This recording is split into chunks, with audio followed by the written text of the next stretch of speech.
All right, well, welcome everyone. My name is Chris Martin, and joining me today, as Laura mentioned, is David Payton. And today we're going to talk about tips and guidelines for working with the media when a crisis hits. And I think you'll find that our discussion is going to be very timely, and hopefully we hope that you get a good value out of this discussion. So let's begin real quick. First, I promise the only sales thing I'm going to say is Atlas Marketing. We're based in Pittsburgh, and we have another office in Lancaster, Pennsylvania, and we tell stories for people who build things, design things, manufacture things. David, do you want to introduce yourself? I'm good. I think they did a wonderful job, so it's good enough. Fair enough. Fair enough. We'll do the same thing. We'll skip over that. I like that. So as far as our expectations today, one of the things that we always talk about in crisis communications and media training is the word opportunity. And you're going to hear me in particular talk about that, use that word quite a bit today in our discussions. As you can see here on the slide, we look at a crisis as an opportunity to not only strengthen the corporate reputation of an organization, but also your personal and in your own branding as it relates to your individual career. More importantly, it also gives us an opportunity to strengthen some media relations. So we're going to talk about that. And by the end of our discussion today, you should feel pretty confident that you'll have the ability to create a crisis communications plan and prepare. I know that when David is going to share some real life scenarios, he's going to talk about preparation a lot. The goal here today is to help you speak with the media with a goal in mind. And we're going to share some tips and tricks on how to handle that. And then also to manage that conversation with the media so that there is no misinformation. And we all know that in today's world, battling misinformation is half the battle. So we're going to talk with that today. So before we begin, I'd like to just define what a crisis is. And admittedly, a crisis is stressful. But as it relates to our discussion today, our definition is a crisis is a potential brand damaging incident that requires a media response. And you're going to see that media response, it kind of adds a little bit of a twist to the response, as well as the crisis communications plan that you have worked so hard to create. So with that, I want to try to give you a real life scenario. So my partner, David, is going to share with you some experiences throughout our discussion today that he has actually dealt with, and then we'll talk about how to move forward with that. So David, when you're ready. All right. Thanks, Chris. Yeah, I mean, if you want to go ahead to the next slide, this is something like what Chris was talking about, crisis. You just never know when, where it's going to strike, right? So this is a real life crisis we're going to talk about. It's an unplanned incident, it's a fire. And we can go ahead and forward that to the next slide. And this fire took place just, out of the blue, just decided it was going to go off that day. And here's what happened, right? It was an 800-foot oil tanker, right? Fire in the bottom of the tank. I think you're going the wrong way on the slides, Chris. But it was an 800-foot oil tanker. Fire was in the bottom of the tank, right? And as is too often in crises, you don't get a notice, right? There's no notice of emergency, things like that. It just happens. EMS is called, right? It's beyond the company's capability to control, so we had to call emergency services in. And this type of incident is noticeable for miles. So you're in a bay area, right? And in a bay area, when you see a cloud of smoke this big, and it's in a bay in a downtown area, so you're looking at, all the buildings around it, across the bay, where you're at on this side, everyone can see it. And typically downtown areas like this, there's a lot of touristy things that go on, right? Museums, parks, all this kind of stuff. So it's noticeable to a lot of people, right? So, what kind of happened, right? Fire department responds, right? The media, of course, always they see a big cloud of smoke, and all the different news outlets, right? They're fired up, ready to go. There's some news going on, and the community in the world soon knows, right? You'll see across national news, fire in Tampa Bay, right? And then people tune into that and they're like, oh, what's going on there? And all of a sudden, in just moments, everybody knows what's going on in your world, right? The world seemed to be small when the morning started, but it got very large in just a small amount of time. And now media is even more prevalent because everybody with an iPhone and a camera or any type of device walking by becomes their own reporter, right? Gets on all the media platforms. So it's so much more than it used to be veins of controlling media. Because, back in the day when the camcorders were, 24 inches long and 10 inches wide, not everybody was walking around with those. So our world has become a lot more fluid in who the people are that's filming these things and pushing these things out into the world. So the questions are were we prepared, right?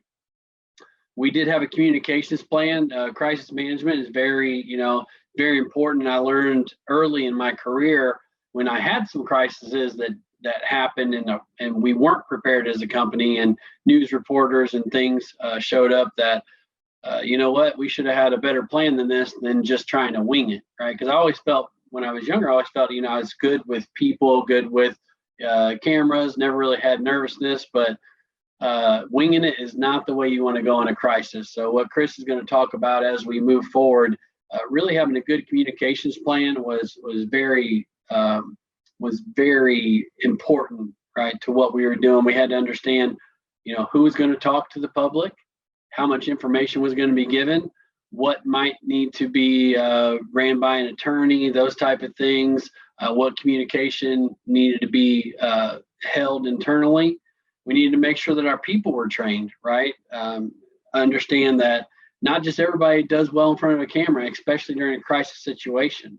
And then we had to train those people and make sure they understood maybe it's classes in how they present, how they publicly speak, understanding how to give them the information that they should share, the information that they shouldn't share, and how to think on their feet in those type of situations. So a lot of work goes into training these personnel and making sure that you select the right personnel for this type of thing. And then tabletop exercises, right? You want to put people through the thing. We would run live tabletop exercises and make sure everyone knew how to actually react. I mean, we'd almost do it like a mock court case trial. Sometimes we would bring in actual live media reporters and things like that, just so they had good grilling questions and kind of put them on the spot and shot at them rapid fire style, right? And then try to get them off their game real quick. And it was, you'd be surprised when you go through real exercises how much it prepares you better. But there are some things in every crisis, right, that we're not prepared for, like that last bullet point that says firefighter posting selfies on Twitter, right? And that's why say what?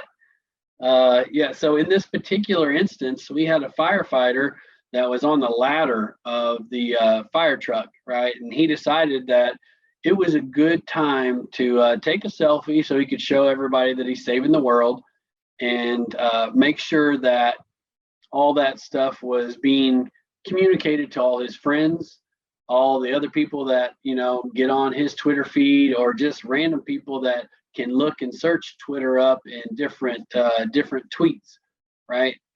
He just wanted to make sure it was out there and everybody knew how awesome he was, and never thought about the possible damage, right, that could be done to a company, a situation, things like that.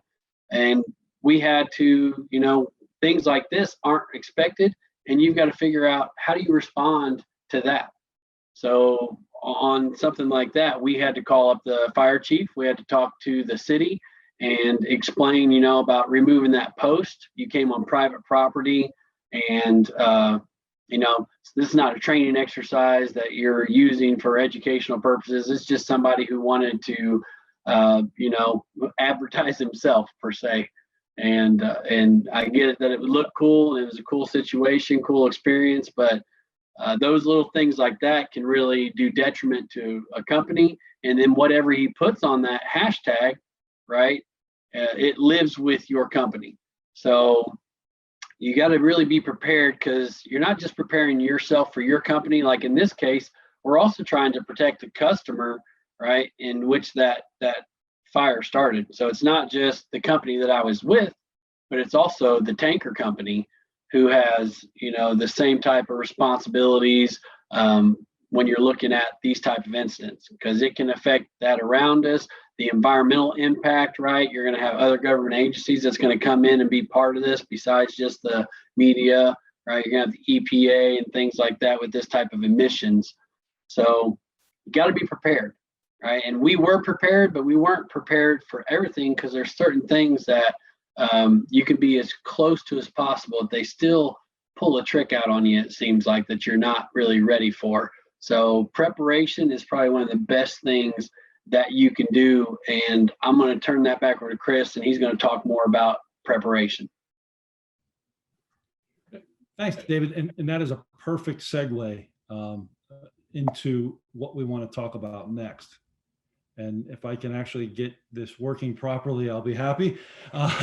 So David talked about preparation, and I couldn't agree more. And I really liked what he said. What happens in a crisis lives with your company, and I've seen it time and time again, and I couldn't emphasize that enough.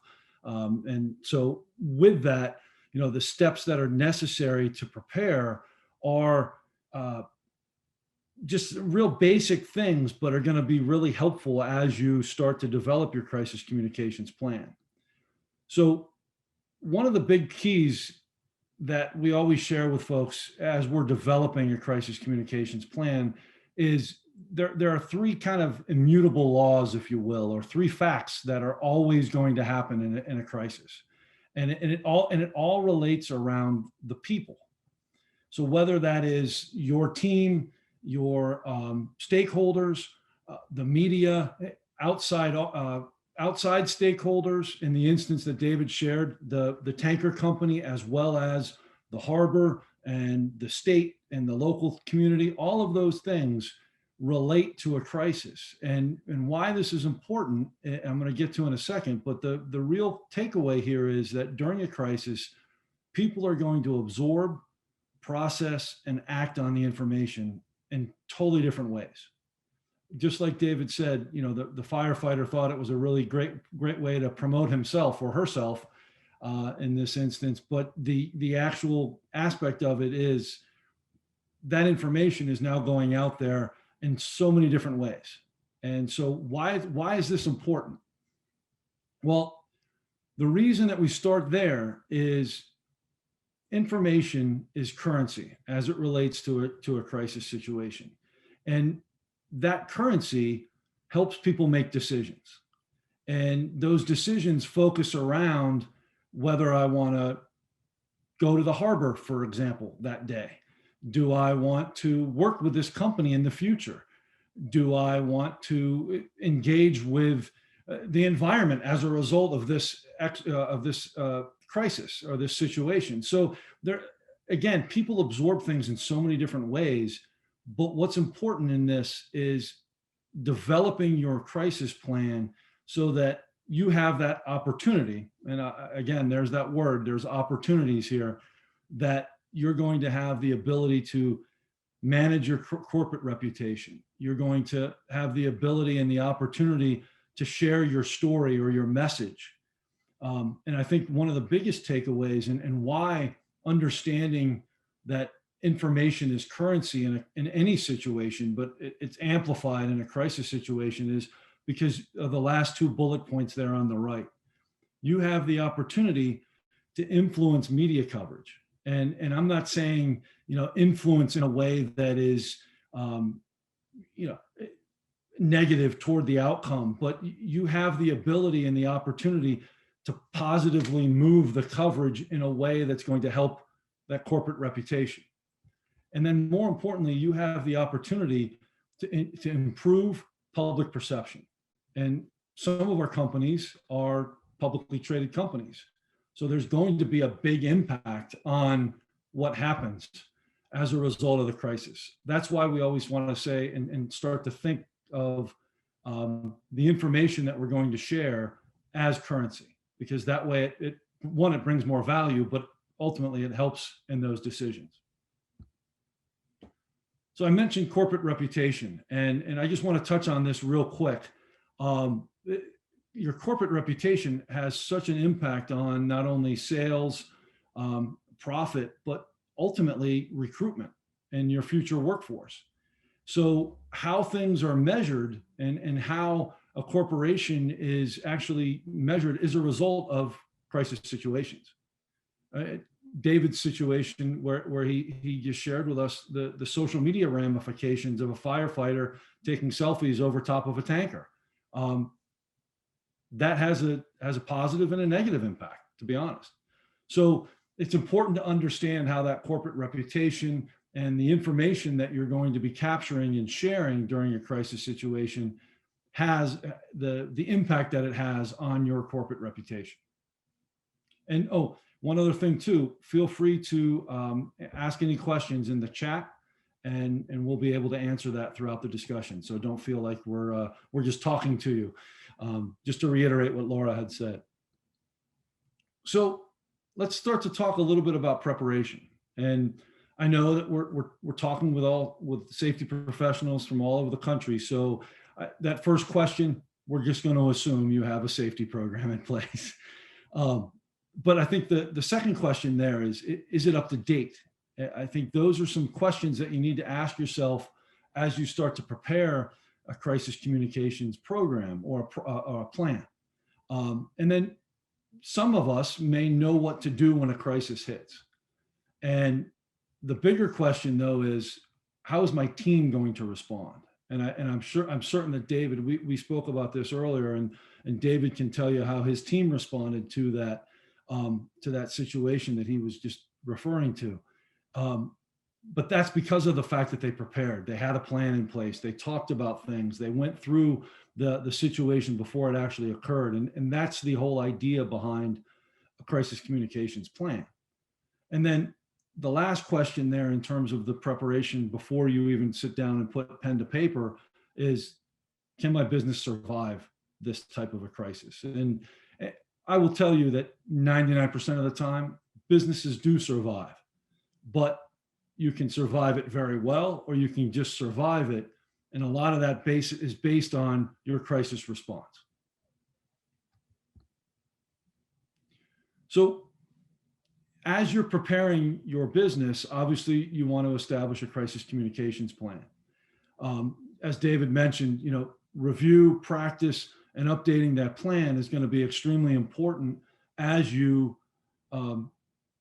get into the mindset of developing this plan. And then also too, and I think this is a big element, the business ramifications of creating a crisis communications plan is pretty strong.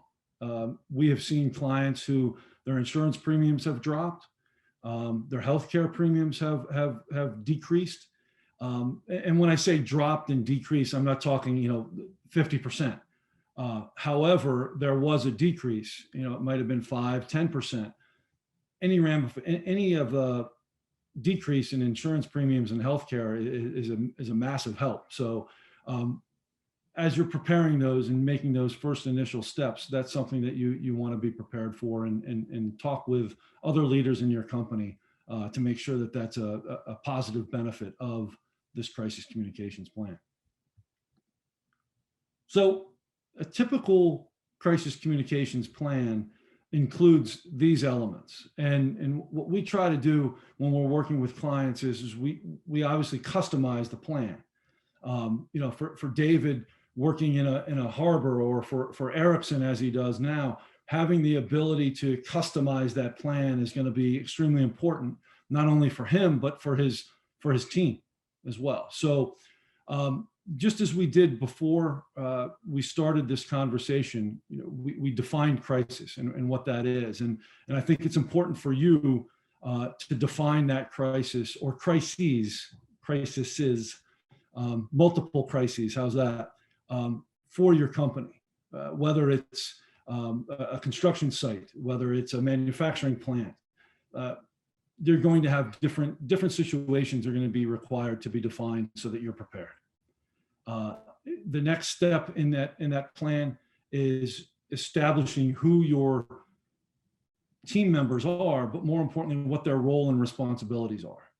We had a situation with a construction client, a general contractor, who their main receptionist was a part of the crisis team. And as we were going through a scenario where we did a tabletop exercise, just like David mentioned earlier, but we actually practiced a death on a job site. And we found that in this situation, the person that we were going to put in as responsible for gathering information about things just wasn't capable of that, because once we threw a death into that scenario, she had a very difficult time getting over that.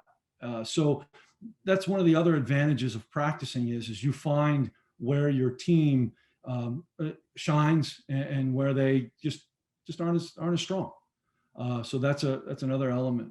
Your messaging, and we're going to talk about that as we proceed through our discussion today. The messaging element of your crisis communications plan really should focus on some real basic things. Who we are, what we do, why we do it, where we do it, and how we do those things.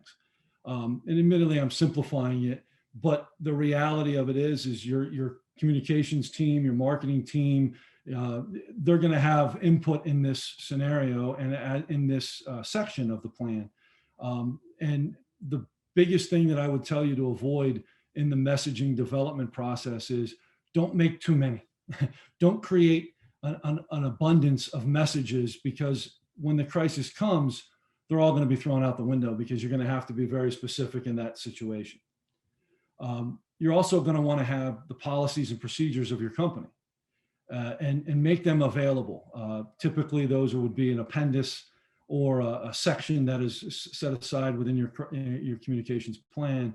And those are more for resource and guidelines and just to spot check things to make sure that things are moving in your response according to plan. And then you're going to have a lot of resources available. You're going to have, based on the specific crisis that you've defined, you're going to want to have specific checklists and guidelines around that crisis. And more importantly, you're going to want to have some spokesperson guidelines so that that spokesperson, whoever that is able to prepare real quick in advance. And there's two things I just want to say about spokesperson. One, I highly encourage you never to have your CEO as the spokesperson. And there's a reason for that. In a crisis situation, you want your CEO to be focused on the operations of the business. Just as we defined a crisis at the beginning of our discussion as an impact to your operations, your CEO should be focused on managing the operations, and you should have someone else in that C-suite or a communications professional as the spokesperson. And then the other side of that too is you only want to have one spokesperson. I can't emphasize that enough. And David kind of reinforced that when he was going through his tanker issue. So again, ask questions as we're going through this, but I think it's important that you keep your CEO away from the spotlight in these situations. So I'm going to hand it over to David for another scenario, and then we'll continue. Yeah, thanks, Chris. And I think one thing that Chris touched on is, having people trained, identifying, where their weaknesses, strengths are, and if they're really fit for the role. And I'll say, as we came through these situations, it's finding not only training those people in depth, but also the funnel to those people. So you got to make sure down to every level that everyone understands that when there is a crisis, right, who do they need to bring in? Who do they need to involve? That way that you make sure that the right person gets to that crisis at the right time. Because what happens a lot of times is and we'll talk about this here on this next incident. What happens a lot of times is if the people forget during the crisis or are not trained during the crisis, then they don't bring the team in quick enough to start all the countermeasures, right? So we need to make sure that you're training all the way down as far as, hey, if there's a crisis, these are the people that need to be contacted, right? And make sure that that's available for everyone, and you're sending out, reminders, guidance, even sometimes, hotlines to call in case of something like this happens. So just something to be mindful of. You want to train all the way throughout the organization to make sure everyone knows, if not how to handle it, how to get in contact with the people who do. So that brings us to kind of this next incident. Now the last incident, right? Major, can be seen from miles around, going to have a lot of publicity, going to have a lot of attention from local community, from government associations, the customer themselves, all those type of things. But this next incident was really just kind of a standard incident.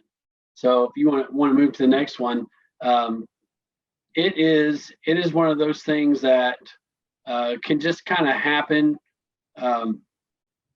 here and there, right? But it's not necessarily a limelight type incident. Had an employee that fell 10 feet into the tank. There was a bunch of rubber hose on the bottom of the tank from where they were ventilating it. So the person, kind of fell into a bunch of rubber hose. But it was about 1 a.m. in the morning, right? So it's nighttime. We get into that night shift, right? Things are more relaxed, things are more docile, because there's typically not as much spotlight on night shift work, right? There was a new supervisor, and that supervisor got nervous and just decided to call 911 before assessing. He didn't ask the person if he was all right. He didn't ask the person if there was any issues. Just went straight to, oh, he fell into the tank. Let's call 911. So, but before EMS arrives, right, and then before that supervisor speaks to anybody from like a crisis management team, this is all already transpired. So EMS, we get on site. Once we get notified, our personnel get on site, and then the employee just crawls out of the tank on his own fruition. So we didn't even check to see if he was just okay, right? We just automatically called 911. And so as in case of 911, they do what they're supposed to do. They respond. So the local EMS responds, right? And then all of a sudden, out of nowhere, when the local EMS gets there, boom, out pops a camera crew, the night crawler crew, from the back of the ambulance. And this is in a facility that is highly regulated, right? So this facility is governed by the Coast Guards, governed by Homeland Security, being a port area. So there is, it's TWIC identification, and we have facility security plans, all these types of things. And if you go past, right, if you go past what they call the breach line, that becomes a Homeland Security incident, just for somebody going past the breach line. Now, they allow emergency services to come in, but when a camera crew pops past there, right, and then it's every single point is a possible point of failure. So something as simple as there's a security guard at those at the entrance gate of that place, right? But the security guard never thought to ask the ambulance driver and the emergency people, hey, do you have a camera crew in the back? Because if you do, you need them to get out first, right? Nobody just thinks that way. Nobody just thinks that you see the flashing lights coming, you're like, I'm gonna make sure these people get to where they need to go so they can handle any situation in case someone's hurt, right? So that's what they did. They let them through, and then the camera crew pops out. Luckily, it just happened to be one of those days, that I was actually on site doing kind of like a night shift audit, where I just wanted to come in and just see how everybody's doing, just kind of a wellness check and see how everything was going. And I just happened to luckily be there, and I heard on the radio, hey, ambulance is coming through the gates. So I go to meet the ambulance, and then all of a sudden, boom, pops out the Nightcrawler crew, and I'm in a golf cart, and I may have sped a little bit in the golf cart that day. I'm not going to lie there. But we get there and we have to talk to the camera crew because they already started filming. And that's the way these type of camera crews work, right? They hop out, action, ready to go. So we stop them, and then, same thing. How are we prepared, right? You look at, we had the communications plan, right? We had the trained personnel, we had the tabletop exercises, but in that communications plan, we found in this that we didn't ever tell the security guard to stop and ask the ambulance or fire and rescue or anything. We've never put it in there for them to ask a question like, do you have any civilian personnel, or do you have any camera crew, or do you have anybody that's not part of your battalion crew or whatever it is, right? But we knew after that day that that was something we were going to add to our plan. So that plan is also remembering that as situations happen, learn and adjust the plan, right? But that camera crew popping out, I mean, that's exactly what I felt like, that koala in the tree, right? You got to be kidding me. You can't write this stuff. But this is the things that happen, and it's why you have to have people who are trained and well prepared. We actually had to call, and you wouldn't think this, but we actually had to call California. So I had to find and track down the camera crew, where the tape goes, and who produces their media. And it was actually a company out of California. So I had to call and get all the rights to the story, make sure that they didn't publish it because they were on private property. They didn't have the permission because it was also federally protected property, and let them know they didn't have the permission. And it was a little bit of a fight because, that whole freedom of speech, and the ambulance allowed them to ride with them. And I was like, and I had to explain to them that that's not legal, right, or not lawful, and had to go through the rounds a little bit, and then send some written documentation over to them to get them to sign, saying that not only will they get rid of it, they'll destroy the tape and it'll never be used, right? And then I had to ask them for confirmation back that that was done. So those are legally binding documents, and that's sometimes, things that you learn, right, with situations like that, is when you have to get certain information, you have to ensure that it's not just out there. These companies are made and designed to keep as much as possibly. And if I wouldn't have had it signed for that it had to be completely deleted, destroyed, then they may have been able to publish a clip of what happened, right? And that's all it takes, is just something getting out there that can be detrimental. And then plus, as Chris alluded to, we wanted to control the narrative on this. We didn't need a Nightcrawler crew producing something that said, man falls and is severely injured in, incident tank in a tank, right? Or whatever, because they're not going to put a caption on there like, oh, it was no big deal, or it was a minor incident, we really shouldn't even showed up for it. They're not going to say that, right? They're going to get whatever pushes the headlines for them. So learning how to have that, be prepared, and be in control of the situation. If you train your people right, you're doing the right type of exercises, your people will be able to think on their feet, right? When unexpected things happen, even in small incidents. And that's the thing. We don't know that a small incident won't turn into something large. So we always have to be prepared to ensure that everybody's safe and the company is going to be well, and to make sure that nothing negative happens out of it. So, just again, always be mindful, big or large, the preparation, we can't say it enough, right? And then making sure that you're investing in your company and your people to understand how to handle these situations. Chris, back to you. All right. Very well said. And who would have ever thought that you would have to prepare or even think of a camera crew jumping out of an ambulance, especially in that situation. So as David mentioned, you can prepare all you want, and there's always going to be a curveball come your way. So I think that's a great takeaway from what we're talking about today. So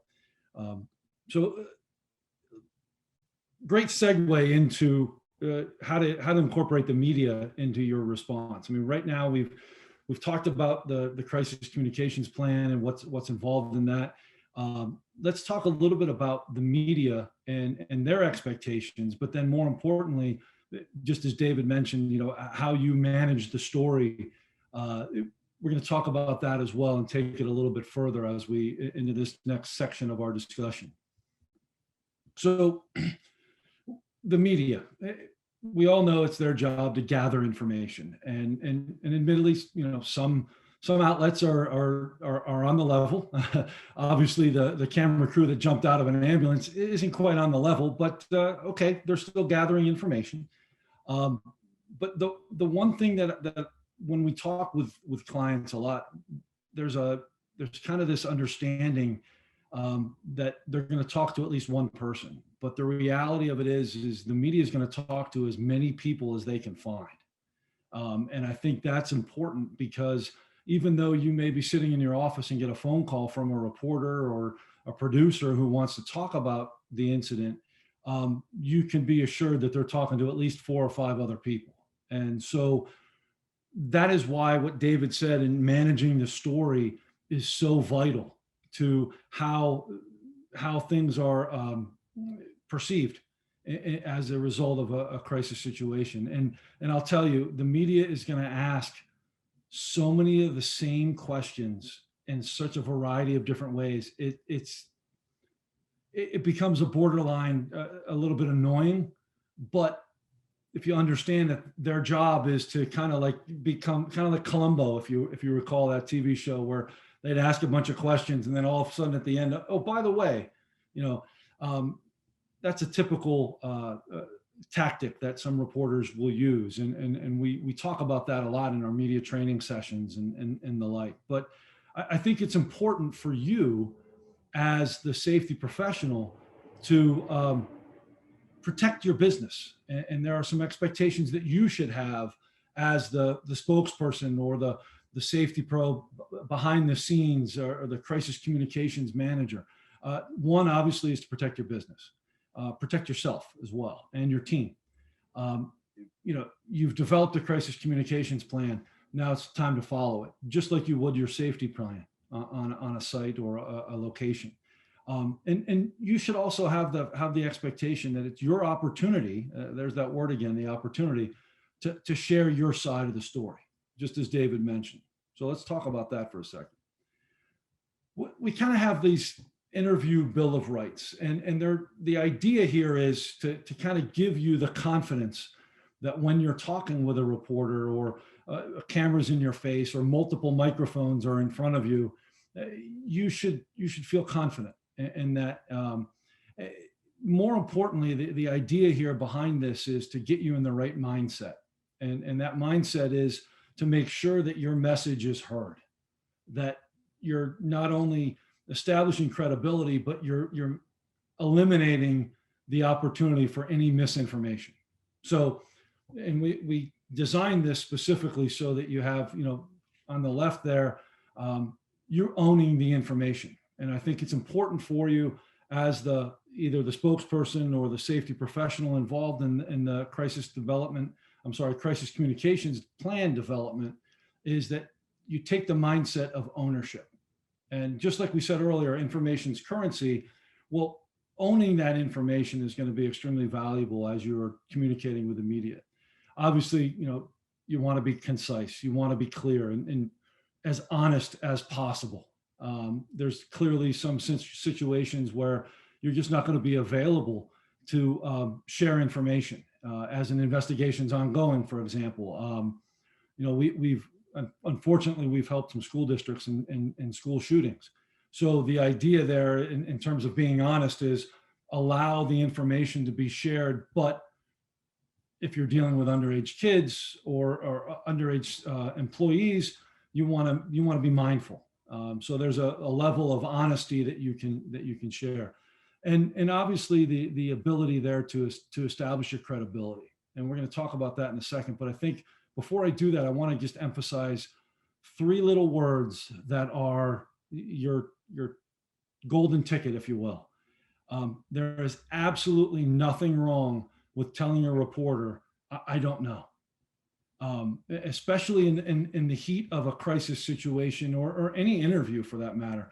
There's absolutely nothing wrong with saying those three words. I don't know. Because you're being honest, you're being forthright, and you're also establishing some credibility. But to really solidify that credibility, you need to be able to follow it up with that last sentence there, which is, I don't know the answer to that, but let me get back to you. Because again, your information that you have is the currency of how this situation is going to be perceived. So to help to establish that credibility, we always tell people that we want to talk in a single voice. So that means, just as David mentioned earlier, we want to have one spokesperson, and we want to have one message in one voice. And that really helps to bring everything together so that we're not sharing too much information, but more importantly, we are making sure that it's consistent over the course of the situation. And we're going to talk about this in a second in terms of packaged answers, but we want you to repeat that message throughout. For example, in the harbor incident, or the fire incident in the Tampa Bay area, one message would be, we're working with local authorities. And so to continue to reinforce that over and over and over again allows the media to understand that you're doing the right things. You're not just, it's a fire, it'll burn itself out, the oxygen will go away at some point. You've got ownership, you've got credibility, and you're doing those things. And I think if there's one key element to this entire discussion today, I want you to take away from this, and that is, never say no comment. I can't emphasize that enough. And the reason for that is, up until this point in our discussion, we've established a crisis communications plan. We've got messaging. We've got our single voice. We've got our message. There's no reason to hide behind that comment of no comment. You have the ability to influence the discussion and influence the story and the coverage. So why wouldn't you? Especially as David's reinforced already, we're preparing all the way up until this moment. So again, here's the opportunity to own that information and share it. So David, I'm going to throw it back to you for a couple takeaways from your scenarios before we talk a little bit more about the media and how to deal with it. Okay, thanks, Chris. And yeah, you can go ahead and pop to the next slide. So I love the quote, right? Mike Tyson said, everyone has a plan till they get punched in the mouth, right? And that's true to life. And sometimes we don't plan enough. So that means when we get hit in the mouth, it really goes bad, right? And then sometimes when we're well planned, we get hit in the mouth. It's just an uncomfortable feeling, right? So depending on how well you are prepared, depends on how well you take that punch in the mouth, right? But it will change what you do and how you react. So, certain things about managing issues, and some of the incidents that we talked about, sometimes, signage becomes noise that nobody looks at and things like that. But you'll find, like in the situation with like the camera crews and the selfies, having that signage that there was no authority, right, to publish, to take pictures, that this was private property, no one was allowed without, proper approval. That's where I can come back from a legal position and say, hey, no one had the authority to be here, right? So therefore, everything that you did on this premises, was illegal. So it's little things like that, something as simple as signage, you think about posting it around your facilities, your job sites, things like that says no photos taken, right? No recordings, just simple little things that you can do. Learning how to speak, right? So something happens with the fire department or, camera crews, whatever it is, right? Sometimes in our minds, we think, well, what control do I have over them? Well, it's not about having control over them. It's about having a conversation with them, right? How they're supposed to conduct themselves, how they're supposed to react. right? So it's not that you're telling the local government what to do, but rather you're communicating with the local government to say, right, this is not becoming conduct, and it's not really lawful to do, what was done. So we're asking, right? I'm not telling them, we're asking them that they do the right thing, right? And typically, when you're speaking to a government, they understand the legal problems as well. They understand the press. They understand what it would look like, if someone else produced negative press towards them for the mistakes that they made, right? So they'll understand these things, but managing these issues means that you're going to have to dig in a little bit, right, and do things that might be out of your comfort zone, or things that you've never thought about as you being able to do before. So how to respond to those surprises, right? The team needs to be agile, because you never know what's going to happen. I didn't know before that day. I didn't know exactly how to retract media that has been taken. And not only did I not know how to do it, I also had to research where this company was actually out of, because they were in Florida, but managed out of California, and that's where all the feeds go to. And then there was an hour delay because of time zone, things like that, where they don't even get the media for usually 6 to 8 hours after it happened. And I had to figure all this out in a short amount of time. So the team, and I'm asking other people to do research as well, right? So the team has to learn how to be agile, delegate, research, do all this stuff, and react accordingly, and do it all kind of in that next bullet point. Do it all, unsure exactly of how to do it. But when you're in doubt, slow down, develop the best response, right, before you speak. So as Chris talked about, that public spokesperson, there's a couple things there, right? One, it's always tough if you have multiple people communicating. I mean, I remember that game when you're young where you just started the rumor on this side of the room, and by the time it got around 15 people, right, it may have been this guy was asking for grapes yesterday, and by the time it gets back around here, it is he was singing Grapes of Wrath, right, and all this other stuff was going on. It's the same way with communication. If you have too many people communicating, that's how many potential stories are out there, right? 10 people communicating, there's 10 potential stories out there, versus when you control the communication, you control one story. And that's the best way to do it, because everybody else will try to spin that story regardless. So, and then don't feel the pressure. If the media comes on site, I promise you, the media will wait. So if you don't have the proper response at that time, gather your thoughts, bring the team together, talk to people, bounce it off people, breathe, develop the best response, then you can respond. And I'll completely agree with Chris. A lot of times no comment to people means you're guilty. You can say, I don't have all the information. You can tell them that we're still looking at things. We're working with local authorities, right? But don't make it look like you're hiding something, because that just makes them dig deeper, harder, faster. All right, so take time, breathe first in everything that you do in your response, even how you're handling the crisis itself, right? Breathe. And then that's going to allow you to clear your head and approach things from a non-panic manner. All right, and then kind of that steps to prepare, you got to determine the best practices, right? We've got to control and tell our story, no hiding our hands. We're not ostriches. We're not putting our heads in the sand. We want to control and tell our story. And if you're telling your story, that gives other people less opportunity to tell it, right? Because then they're having to debunk what you've already said versus just spin it the way they want. Got to have that plan developed. If we wouldn't have had a plan developed in these situations, it would have been catastrophic in some areas, right? Especially on some of the larger incidents. And then training. If we wouldn't have trained our people to be able to handle it, the chain of command, the way a chain of communication, the way everything gets handed off to each individual person, and what their role is, if we wouldn't have had that, then that would have been much worse, because everybody would have been trying to not only deal with a crisis, but figure out how to deal with a crisis all in the spur of the moment. And you don't want that to happen. And then, this is in capital letters, all bold, can't say it enough. Practice, practice, practice.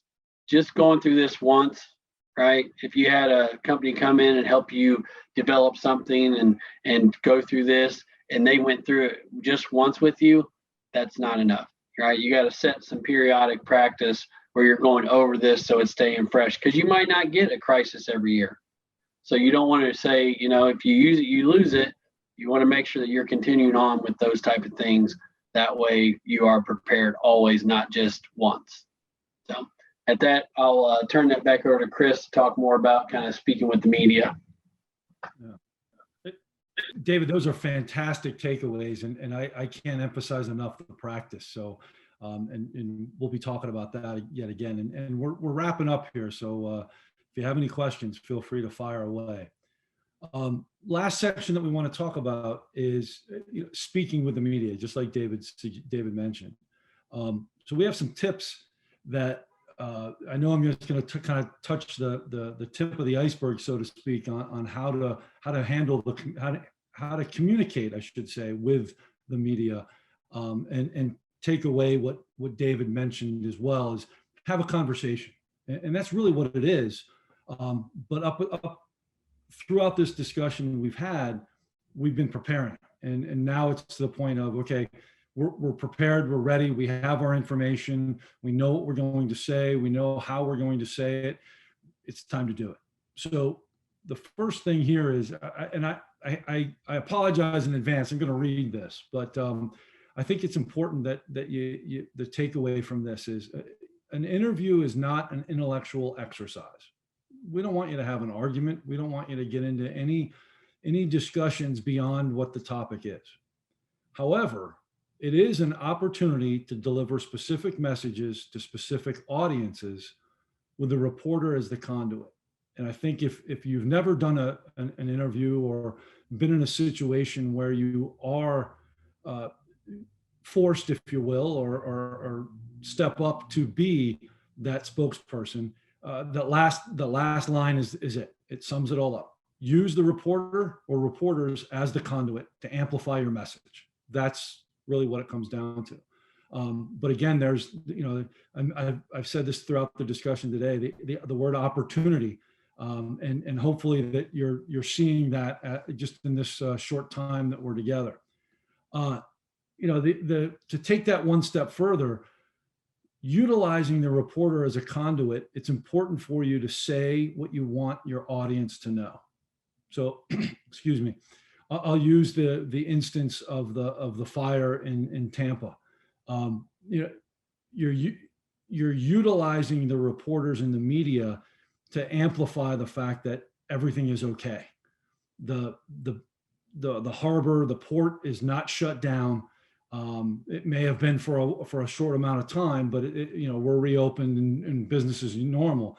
But the reality of it is you're using that reporter or reporters to amplify those key messages and have that conversation. And before I share with you how to handle the media and the packaged answer approach, I think it's important for you also to think about what that message is going to be. And I can't tell you how many times we've sat down with clients and worked with them through this point where they all say, the media got it wrong.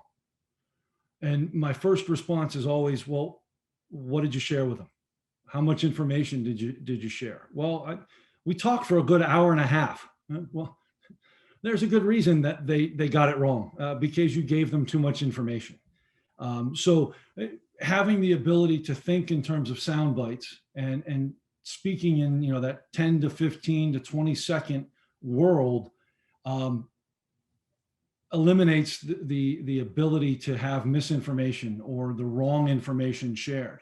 So that's just another little tip here. So let's get into how to really speak with the media. And you can see here, our lovely assistant is kind of questioning this, the packaged answer approach. So it's just like it says, there's 3 bullet points. And if you think of it as, I'm a visual person. So I always think of, what is my key message? What are the facts I want to back it up? And then what is that key message again? And that's literally how you communicate with the media. So with that, I'll give you a quick example. In the situation of the harbor fire, the key message is that our company is working with the local authorities. So what I would say in that instance is, if in an interview process, the very first thing I want to say is, we're working with local authorities, the fire department, the city, the municipality, to manage the situation. And I can assure you that everything is under control at this time. And that is being done. We're managing that process through our safety program. We're working with the fire department who has multiple engines on site, and they are reducing the flames, and we're contained the fire where it started. And again, I'd like to reiterate that we are working with local authorities to make sure that this situation is managed properly. If you hear that and you see what's going on, there's no way that you can take anything other than a positive information or information about the project or the situation, I should say, in a way that is going to be damaging. And that's ultimately, when we went back to the beginning of this discussion, that's what we want to eliminate. We want to reduce and slow the damage in terms of our corporate reputation and manage the situation. And as David said, have that conversation. So here's the challenge though with that. It's always to close with that key message, because it does a couple things. It lets the reporter know and the audience know that that's pretty important. And more importantly, it kind of bookends the conversation so that you have the ability to simply state, yes, we are working with local authorities. We're not handling this on our own, and back it up. And then again, reiterate the fact that there is cooperation on this scenario. So, and as you can see, our assistant says, yeah, that makes sense. So hopefully you feel the same way. So to sum this up, obviously we want you to establish your communications plan, your crisis communications plan. Understand the expectations around the media and what does that entail. Know your rights, because as a leader of the company or in a situation that you are, the on-site manager, you have rights in this discussion. And again, it's a conversation. So make sure that you have that comfort level. Again, packaging your answers. And I'd like to reinforce what David has said, practice. I can't emphasize it enough. Practicing every scenario that you could possibly think of. And as David shared with us today, we can practice and prepare for everything, but having a camera crew jump out of an ambulance is probably something that I'll be honest with you, I didn't think of until David and I spoke. So one last thing I'd like to leave you with, and this is just a quote from Stephen King. There's no harm in hoping for the best as long as you're prepared for the worst. And I think that is emblematic of his writing, but more importantly, I think it really sums up what we're focusing here today. So I think we have some time to take some questions. And with that, I thank you in advance, and we'll go from there. So we did have one question come through. What tips do you have for dealing with anonymous posts or pictures or videos of a crisis that are posted by individuals that are not part of the media? That's a good question. I always say, well, our approach here at Atlas Marketing is to always do your best to have the conversation offline first. If there's misinformation on social media or pictures or videos, and to David's point, if there's a legal ability to say, hey, wait, this is wrong, I would go that route, obviously. But having the opportunity to have a discussion with a person offline and then be able to come back and either remove the post or have a response to that post. Obviously, if it's a completely far-fetched, unrelated issue, I've seen some things where, things came out of the blue, and you know, there's a crisis situation or a situation for a healthcare system, for example, and somebody started posting political manifestos, if you will. You know, just delete those, just get rid of them. You know, those, you don't really need to engage with those things because they're just going to continue to, they're just looking for a platform. But if it is something that is relevant to the situation, again, I encourage you to take that offline, have that discussion, and then come back and follow up with that.